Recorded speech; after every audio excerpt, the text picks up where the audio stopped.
నమస్తే. Welcome to పొలిటిన్ health. ఈ మధ్య కాలంలో డివోర్స్ తీసుకునే కపుల్స్ ఎక్కువైపోయారు. అసలు డివోర్స్ తీసుకునే సిచ్యువేషన్ రాకూడదు అంటే ముందుగానే ఎలాంటి ప్రామిసెస్ చేసుకోవాలి అనే విషయాలను మనకు తెలియజేయడానికి ఈరోజు మనతో పాటు ఉన్నారు doctor Sneha Vemuri, yoga expert and motivational speaker. Doctor గారిని ఇప్పుడు మరిన్ని విషయాలు తెలుసుకుందాం. Hi ma'am. హలో.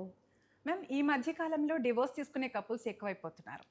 డివోర్స్ తీసుకునే సిచ్యువేషన్ రాకూడదు అంటే ఎలాంటి ఒప్పందాలు చేసుకోవాలి, ఎలాంటి ప్రామిసెస్ చేసుకోవాలి? మంచి క్వశ్చన్. యాక్చువల్లీ ఈ టైంలో ఇలాంటి డివోర్స్లు ఇవన్నీ ఎందుకు ఎక్కువ అవుతున్నాయంటే చాలా వరకు అండర్స్టాండింగ్ లేక. ఓకేనా? ఈ అండర్స్టాండింగ్ ఎందుకు ఉండదు అంటే వీళ్ళిద్దరు ముందు కూర్చొని మాట్లాడుకోరు అసలు ఏం కావాలి ఏంటి వద్దు అని. సో ఇక్కడ ఏంటంటే మెయిన్గా పెళ్ళి కన్నా ముందే కొన్ని ఒప్పందాలు చేసుకోవాలి, ఆర్ పెళ్ళి అయ్యాక కొన్ని ఒప్పందాలు చేసుకోవాలి. ఇవి మనము కంపల్సరీ ఫాలో అవుతున్నాం. ఏమున్నా లేకపోయినా ఈ ప్రామిసెస్ పైన మనం ఇద్దరం నిల్చుంటున్నాం అని, ఇది కంపల్సరీ చేస్తున్నామని కొన్ని పెట్టుకోవాలి. దాంట్లో ఫస్ట్ థింగ్ ఏంటంటే ఎప్పుడు కూడా ఒకరికి ఒకరు సీక్రెట్స్ హోల్డ్ చేయకూడదు. అంటే హస్బెండ్ అండ్ వైఫ్ మధ్యలో ఎలాంటి సీక్రెట్ ఉండకూడదు. అంటే ఫర్ ఎగ్జాంపుల్ హస్బెండ్ ఏదైనా దాచడం ఆర్ వైఫ్ ఏమైనా దాచడం, అంటే ఇది తర్వాత వేరే వాళ్ళు వాళ్ళ త్రూ తెలవడం, అలా కాకుండా ఇద్దరికి సీక్రెట్స్ ఉండకూడదు. ఏం జరిగినా చెప్పేసుకోవాలి. ఓకేనా? ఇద్దరి మధ్యలో ఎలాంటి సీక్రెట్స్ ఉండకూడదు. ఆర్ ఎలాంటి ఏవో జరిగినవి ఆర్ జరగనివి ఏవో అలా ఉంటాయి కదా, అంటే సిచ్యువేషన్లో అవన్నీ కూడా క్లియర్ అవుట్ చేసేసుకోవాలి. ఓకే? సీక్రెట్స్ ఉండకూడదు, ఎలాంటి అబద్ధాలు చెప్పకూడదు. మెయిన్గా నిజమే చెప్పాలి. ఒకవేళ దానివల్ల ప్రాబ్లం అయినా 2 days కొట్లాడినా కూడా నిజమే చెప్పడం నేర్చుకోండి. ఓకే? ఇది కంపల్సరీ ఫస్ట్ రూల్. ఎప్పుడు కూడా they have to take a oath that ఇద్దరు సీక్రెట్స్ మెయింటైన్ చేయరు, ఏదున్నా చెప్పేస్తారు, ఫ్రాంక్గా ఉండాలి. Okay? That is 1. And second thing ఏంటంటే మెయిన్గా ఏ ప్రాబ్లం వచ్చినా హస్బెండ్కి కానీ వైఫ్కి కానీ ఎలాంటి ప్రాబ్లం వచ్చినా ఫస్ట్ హస్బెండ్ వైఫ్ దగ్గరికి వెళ్ళాలి, వైఫ్ హస్బెండ్ దగ్గరికి వెళ్ళాలి. ఓకే. ఇప్పుడు ఏమవుతుందంటే ఏమైనా ప్రాబ్లం వస్తే ఫస్ట్ కాల్ వెళ్ళేది పేరెంట్స్కి. ఓకే, నాకు ఇలాంటి ప్రాబ్లం వచ్చింది, ఎందుకంటే హస్బెండ్కి చెప్పుకోలేకపోతున్నారు. ఇక్కడ వైఫ్ ఆర్ హస్బెండ్ కూడా వైఫ్కి చెప్పుకోలేకపోతున్నారు. ఎందుకంటే బికాజ్ అరే చెప్తే ఏమవుతుందో అని ఫీల్ అయ్యి వేరే వాళ్ళకి ఆర్ థర్డ్ పర్సన్కి, అది పేరెంట్స్ అయినా ఉండొచ్చు, ఫ్రెండ్స్కి అయినా ఉండొచ్చు, వాళ్ళతో డిస్కస్ చేస్తున్నారు. సో ఏదైనా ప్రాబ్లం వస్తే ఫస్ట్ మీ వైఫ్తో నీ ప్రాబ్లం డిస్కస్ చేయగలగాలి, అండ్ వైఫ్ కూడా హస్బెండ్తో ప్రాబ్లం డిస్కస్ చేయగలగాలి. ఫస్ట్ నీకు ప్రాబ్లం రాగానే నీ హస్బెండ్ నీకు థాట్లో రావాలి, ఆర్ వైఫ్ నీ థాట్లో రావాలి. సో అలా ఉండాలి bond. Okay, that is the second thing, అది ప్రామిస్ చేసుకోవాలి. థర్డ్ థింగ్ ఏంటంటే ఎప్పుడు కూడా ఏమైనా కూడా కలిసి ఉండాలి అనే ఒప్పందం. అంటే ఫర్ ఎగ్జాంపుల్ ఎన్ని గొడవలు వస్తాయి హస్బెండ్ అండ్ వైఫ్ మధ్యలో, చాలా గొడవలు వస్తాయి. అయినా కూడా అవన్నీ కూడా ఒక డేలోనే, అంటే కొంతమంది నెలలు కొట్లాడతారు ఒకటే ఇష్యూకి, చిన్న ఇష్యూకి ఇయర్స్ కూడా కొట్లాడే వాళ్ళు ఉంటారు. కొంతమంది నెలలు కొట్లాడతారు. ఎప్పుడు గుర్తుపెట్టుకోండి, ఏ చిన్న ఫైట్ అయినా ఒకటే రోజులో ఎండ్ అవ్వాలి. పొద్దున స్టార్ట్ అయిందంటే ఫైట్ రాత్రి ఎండ్ అయిపోవాలి, మళ్ళీ నెక్స్ట్ డే మార్నింగ్కి నో కంటిన్యూషన్, క్లియర్ అవుట్ అయిపోవాలి. సో ఫైట్స్ ఉండకూడదు. ఒకవేళ ఫైట్ ఉన్నా ఒక రోజు పెట్టుకోండి, కొట్లాడండి, గెట్ అవుట్ ఆఫ్ ఇట్. దాన్ని ఇంకా దాన్ని ఏం చేస్తారంటే దాన్ని సాగదీసి ఎప్పుడో కూడా గుర్తు తెచ్చుకొని మరి కొట్లాడతారు. సో అదొక ప్రామిస్ చేసుకోవాలి. అంటే ఇవన్నీ ఎందుకు చెప్తున్నా అంటే ఇవన్నీ చేస్తే స్టేబుల్ రిలేషన్ ఉంటుంది. ఇప్పుడు ఎక్కడ కూడా ఎవరు కూడా పర్ఫెక్ట్ మనుషులు ఉండరండి. అంటే మీరు అనుకుంటారు కదా పర్ఫెక్ట్ హస్బెండ్, పర్ఫెక్ట్ వైఫ్, అట్లా ఎవరు ఉండరు. అందరిలో డిఫెక్ట్స్ ఉంటాయి. ఎంత మీరు మంచి వాళ్ళని పెళ్లి చేసుకున్నా వాళ్ళలో డిఫెక్ట్స్ ఉంటాయి, ఏదో ఒక లోపం ఉంటుంది, ఏదో ఒకటి ఉంటుంది.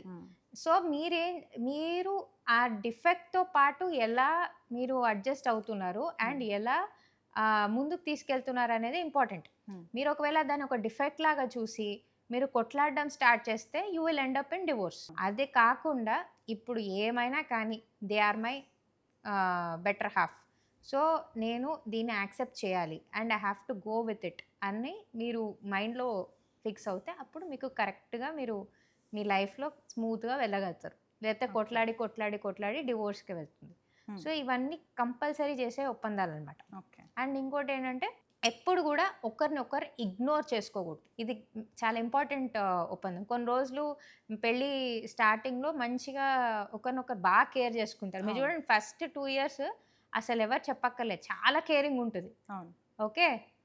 కాఫీలు పెట్టియడము, టీలు పెట్టియడము, బయట తిప్పడము, బిర్యానీలు చేసి పెట్టడం అన్ని రకాల కేరింగ్ అనమాట. హ్మ్. కానీ ఒక 2 ఇయర్స్ అయ్యాక బోర్ కొట్టేస్తారు. ఇంకా ఎప్పుడు ఇదే మొఖమా చూసేది అన్నట్టు ఫీల్ అయిపోయి, హ్మ్. బా బోరింగ్ అబ్బా! అసలు అదే సోది మాట్లాడతారు అన్నట్టు హ్మ్.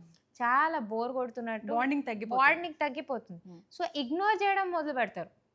వాళ్ళొచ్చినా గూడా ఆఫీస్ నుంచి వచ్చినా కూడా వచ్చాడులే అన్నట్టు అంటే చెప్తున్నా ఎగ్జాంపుల్‌గా. అవును. వచ్చాడులే అయితే ఏం జేయాలి అన్నట్టు ఇగ్నోర్ చేయడం స్టార్ట్ జేస్తారు. హ్మ్. సో, ఆ ఇగ్నోర్ జేయడం వల్ల చాలా వరకు కొట్లాటలవుతాయి. So, okay. ఎప్పుడు కూడా హ్మ్. బాండ్ మంచిగా ఉండాలి అంటే ఎప్పుడు ఒకరినొకరిని ఇగ్నోర్ చేసుకోకండి. హ్మ్. ఏమైనా కానీ you have to give importance to each other. హ్మ్.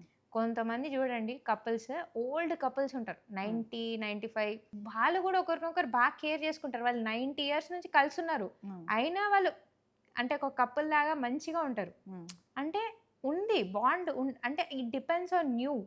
మీరెలా అవతల వ్యక్తిని ఇంపార్టెన్స్ ఇస్తున్నారు? మీరెలా అవతల వ్యక్తిని కేర్ చేస్తున్నారు? హ్మ్. 1, 2 ఇయర్స్ ఫస్ట్ 1, 2 ఇయర్స్ కేర్ ఉండడం కాదు. హ్మ్. లైఫ్ లాంగ్ ఆ ఇంట్రెస్ట్ ఉండడం ఆర్ లైఫ్ లాంగ్ ఆ కేరింగ్ చూపియడం అనేది ఇంపార్టెంట్. కానీ ఇద్దరు చూపియాలి కదా మేడం. 2 వైపుల ఇద్దరు నుంచి అదే ఉండాలి. అన్న హ్మ్. ఇద్దరు ఒకరొకరిని ఇగ్నోర్ చేసుకోకూడదు. హ్మ్. ఇక్కడ ఎవరు ఇగ్నోర్ చేసినా రిలేషన్‌షిప్ ఉండదు.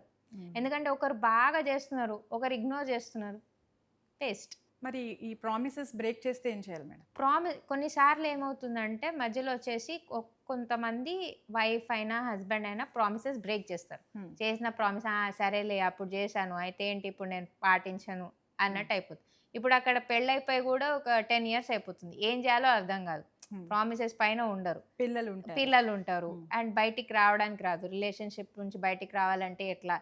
సో, హ్మ్. అప్పుడేంటంటే గుర్తు చేయండి ఫస్ట్. ఇలా మనం చేసుకున్నాం గదా! ప్రామిసెస్ మరి హ్మ్. నువ్వు ఉండట్లేదు దానిపైన. ఇప్పుడు నన్నేం చేయమంటావు? నేను ఇది నమ్ముకొనే నేను పెళ్లి చేసుకున్నాను. అవును. నువ్వు ఇలా ఎలా చేయగలవు? ఒకవేళ అక్కడ గూడా అవతలి వ్యక్తి లేదు నేను పట్టించుకోను. నా ఇష్టం. హ్మ్. నేనిప్పుడు బ్రేక్ చేస్తున్నా. అట్లా రూడ్‌గా మాట్లాడుతున్నాడంటే మాత్రం హ్మ్. మీరు కొంచెం డిస్టెన్స్ మెయింటైన్ చేయడం బెటర్.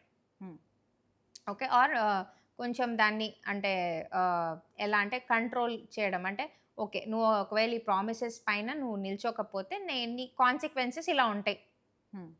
కరెక్ట్‌గా వాళ్ళకి చూపిస్తే వాళ్ళు మళ్ళీ దారికొస్తారు. ఓకే. కొంతమంది కొంచెం ఏమంటారు? ఆ ఝలక్ చూపియాలనమాట. ఓకే. హ్మ్. హ్మ్. ఒకవేళ నువ్వు ప్రామిసెస్ పైన నిల్చోకపోతే మెత్తగా ఉండి సరే ప్రామిసెస్ బ్రేక్ చేశాడని ఏడ్చుకుంటూ కూర్చుంటే హ్మ్. కొన్నిసార్లు పట్టించుకోరు. ఏం ఏం చేయదులే అన్నట్టు ఏడుస్తదంతే. ఏం అంతే చేస్తది? ఏం హ్మ్. చేస్తది అన్నట్టు అయిపోతది. అంతే. అట్లా కాకుండా చిన్న ఝలక్ చూపించి లేదు నువ్వు ప్రామిసెస్ పైన నిల్చోకపోతే ఇలా ఉంటది. గొడవ చేయండి. హ్మ్. నువ్వు ప్రామిస్ పైన ఉంటేనే నేను ఉంటాను అని గొడవ చేయండి. హ్మ్. కొన్ని రోజులైనాక ఉంటారు. కంపల్సరీ అలాంటి ఉంటారు. వాళ్ళతో టఫ్‌గా ఉండాలి. టఫ్‌గా ఉండాలి. హ్మ్. కంపల్సరీ టఫ్‌గా ఉండాలి. ఓకే. ఎందుకంటే మీరు అది నమ్మే పెళ్లి చేసుకున్నారు కదా! అవును. సో, అక్కడెప్పుడు కాంప్రమైజ్ అవ్వకండి. వైఫ్ అండ్ హస్బెండ్ మధ్య డివోర్స్ తీసుకునే సిట్యుయేషన్ రాకూడదు అంటే ఎలాంటి ఒప్పందాలు చేసుకోవాలి? ఎలాంటి ప్రామిసెస్ చేసుకోవాలి? వాటిని ఎలా జాగ్రత్తగా వాళ్ళిద్దరి మధ్యన ఉన్న బంధాన్ని కాపాడుకోవాలనే విషయాలను చాలా చక్కగా వివరించారు. Thank you ma'am. Thank you.